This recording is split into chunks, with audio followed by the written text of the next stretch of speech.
আসসালামু আলাইকুম। আমি Mohammad Niamul Bashir, IT engineer, Dhaka community medical college hospital. আমি ঢাকা কমিউনিটি মেডিকেল কলেজ সম্পর্কে বলতে চাই। এটি ট্রাস্টি দ্বারা পরিচালিত ডিসিএস ট্রাস্ট। এই মেডিকেল কলেজের সবচেয়ে বড় জিনিস হচ্ছে ঢাকা কমিউনিটি হসপিটাল।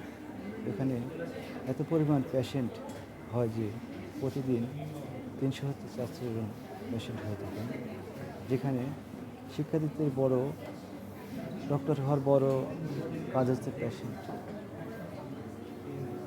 এখানে শিক্ষার্থীরা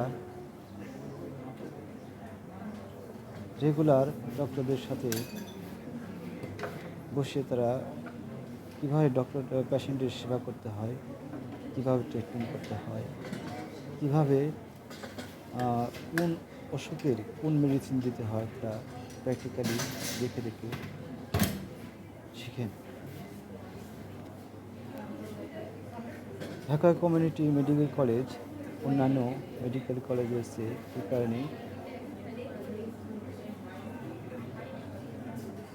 অন্যতম। যারা অভিভাবক আছেন তারা আমাদের মেডিকেল কলেজকে চুজ করুন এবং আপনার সন্তানকে ঢাকা কমিউনিটি মেডিকেল কলেজে অ্যাডমিশন করেন। আপনারা সঠিক